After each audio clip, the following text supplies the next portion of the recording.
अब जबकि आप लोगों के प्री बोर्ड के एग्जाम ड्यू हैं क्लास 12 के, तो ऐसे में एक बार समय है कि हम रिवाइज करें चीज़ों को। और उसी सीरीज में मैं ये लेकर के आया हूँ आप लोगों के लिए pol science the end of bipolarity chapter. Bipolarity मतलब दो ध्रुवीयता का अंत की बात करेंगे। तो आपको पता है कि पूरा वर्ल्ड जो है वो दो खेमों में बटा हुआ था, अमेरिका और रशिया। अमेरिका जो है वो कैपिटलिस्टिक इकोनॉमी था और रशिया जो है वो सोशलिस्टिक इकोनॉमी है। तो बोलता है कि कब ये पता चला कि खत्म हुआ और इसका सबसे बड़ा सिंबल क्या है। तो बर्लिन वॉल का गिराया जाना, जब सेकेंड वर्ल्ड वॉर हुआ था तो उसके बाद जर्मनी बढ़ गया था, ईस्ट जर्मनी और वेस्ट जर्मनी, और उसकी राजधानी भी बढ़ गई थी। जर्मनी की राजधानी है बर्लिन। बर्लिन के बीच में वॉल डाल दिया गया था। तो बर्लिन वॉल का गिराया जाना जो है वो एंड ऑफ बाइपोलैरिटी का सिग्नल था। बोलता है कि बर्लिन वॉल कब गिराया गया, इसे लोगों ने ही गिरा दिया था। तो ये गिराया गया आपको 9 नवंबर 1989 को। Mention 2 defects of the Soviet union. बोलता है कि सोवियत यूनियन के जो खामियां थी, डिफेक्ट खामियां, वो तो सबसे पहला कि ये बहुत ब्यूरोक्रेटिक था, लाल फीताशाही जिसे बोलते हैं वो बहुत ज्यादा थी। और दूसरा ये अथॉरिटेरियन किस्म का था, जरूरत से ज्यादा कंट्रोल था यहाँ। अगला क्वेश्चन पूछ रहा है which state become the successor state of the Soviet union after it's disintegration. जब रशिया टूट गया, यूएसएसआर टूटा, तो यूएसएसआर का जो सक्सेसर है, मतलब उसके पूर्ववर्ती, उत्तरवर्ती उसके बाद कौन है, तो वो रशिया। सारा रिसोर्स और सारा चीज बट गया। आपको पता है कि कैसे टूटा, ऊपर से टूटना शुरू हुआ Latvia, Lithuania, Estonia, Bulgaria, Bosnia Herzegovina, Chechnya, Belarus, ये सब एक एक करके टूटते चले गए। 12 स्टेट टूटे थे, लेकिन सारा लाइबिलिटी जो है वो रशिया के मत्थे मर दिया गया। What is unipolarity. यूनिपोलैरिटी का मतलब क्या हुआ, एक ध्रुवीयता। कि वर्ल्ड में 2 पावरफुल कंट्रीज थे, रशिया और यूएसए, यूएसएसआर और यूएसए। ये डिसइंटीग्रेट हो गया तो पूरे वर्ल्ड में सिर्फ यही बचा, और ये जो सिनेरियो है इसी को यूनिपोलैरिटी कहा गया है, एक ध्रुवीयता। Unipolarity means there is only one superpower, केवल एक सुपर पावर है, दैट इज डोमिनेंट, और उसी का प्रभुत्व है, उसी का वर्चस्व है, उसी का सब कुछ चल रहा है in the international system. For example US is the sole super power. Sole का मतलब होता है इकलौता। What is bipolarity. बाइपोलैरिटी का क्या मतलब है, बाइपोलैरिटी का क्या मतलब होता है, द्विध्रुवीयता। जब पूरे वर्ल्ड में 2 पोल्स थे, द्विध्रुवीयता। तो द्विध्रुवीयता में क्या होता है कि 2 सुपर पावर हैं, जैसा कि कोल्ड वॉर से पहले का सिनेरियो था। और उसमें कौन कौन था, तो यूएसएसआर और US. Before the collapse of Soviet union in 1991। Soviet union के टूटने से पहले का जो सिनेरियो है, 1991 से पहले जो है सिनेरियो, उस समय तक वर्ल्ड में अगर देखा जाए तो 2 ध्रुवीयता था। अब आपसे बात किया जा रहा है क्वेश्चन नंबर 7 में कि name 3 Baltic republics that become UN member in September 1991। तो ये जो देख रहे हैं आप, एस्टोनिया, लातविया, लिथुआनिया, ये पहले यूएसएसआर का पार्ट था। जब 1991 में रशिया डिसइंटीग्रेट हुआ तो ये कंट्रीज बनी, और इन्होंने बनने के बाद सितंबर 1991 में खुद को यूएन का मेंबर बना लिया।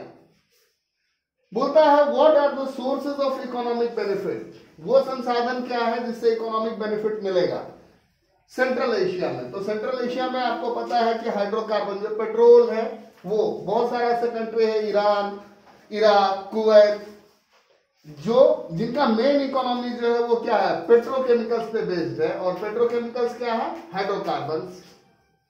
फिर पूछा जाता है वार्सा पैक्ट क्या था, कब स्टार्ट हुआ। तो वार्सा पैक्ट जो है वो मिलिट्री अलायंस था, और इसे यूएसएसआर ने स्टार्ट किया।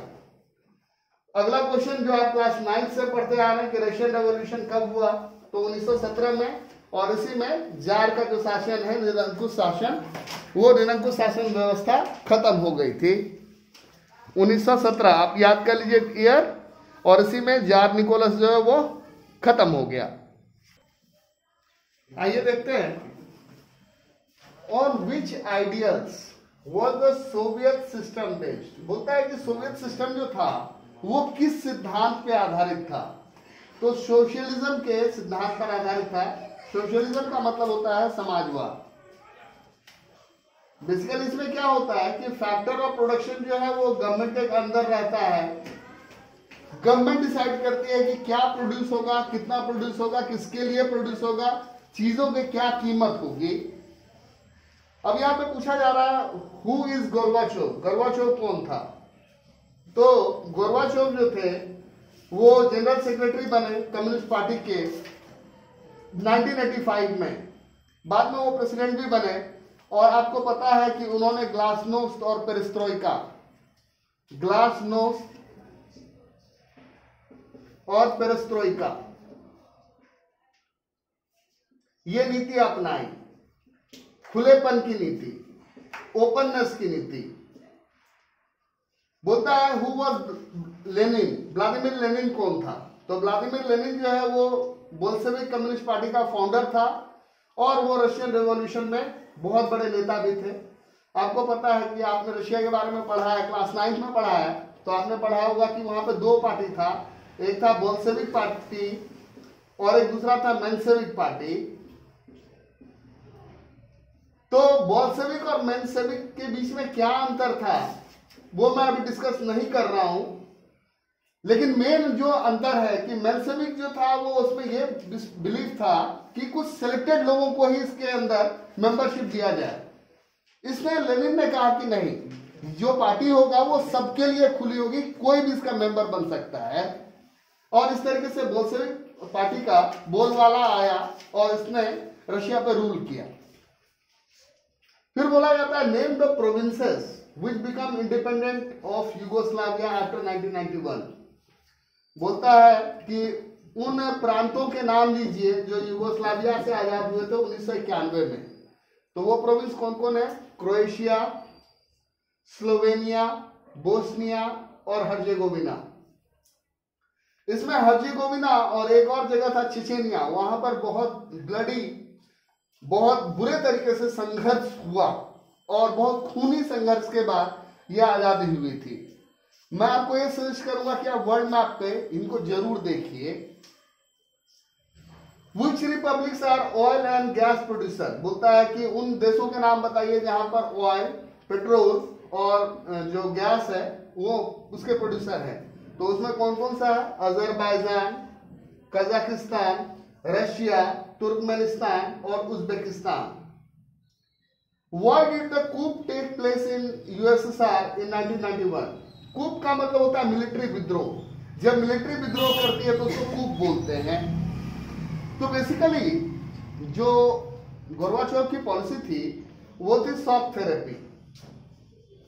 शॉक थेरेपी में क्या होता है कि आपका पर्पस क्या होता है? आघात पहुंचा करके इलाज करना। तो लेकिन वो कंट्री जो है वो आघात के लिए तैयार नहीं था। उसने जो ओपननेस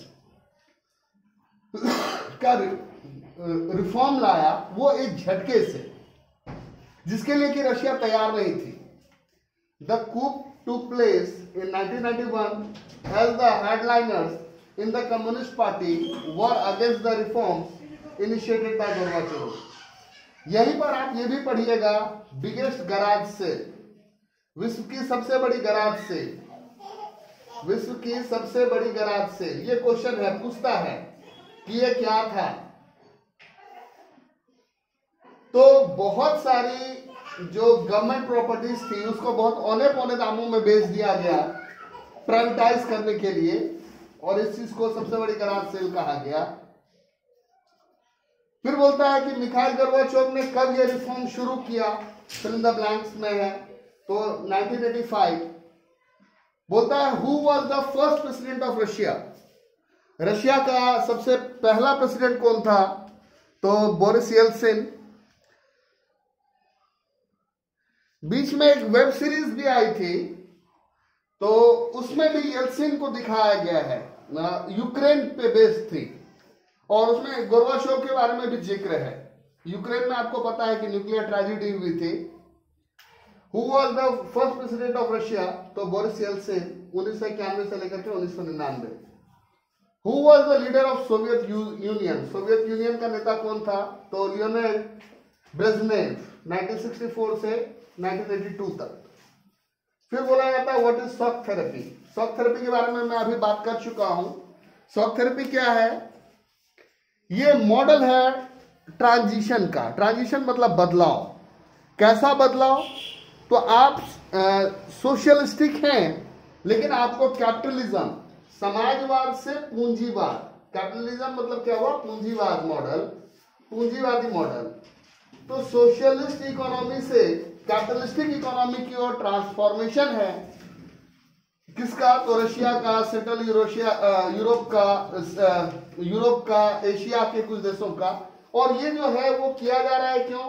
क्योंकि वर्ल्ड बैंक और IMF ये चाह रही है कि ऐसा हो, और इसी चीज को शॉक थेरेपी कहा गया। बेसिकली ये क्या है? ट्रांजिशन है, बदलाव है। किस चीज का? तो सोशलिज्म से कैपिटलिज्म का, जिसको गाइड कौन कर रहा है? तो वर्ल्ड बैंक और IMF। Thank you.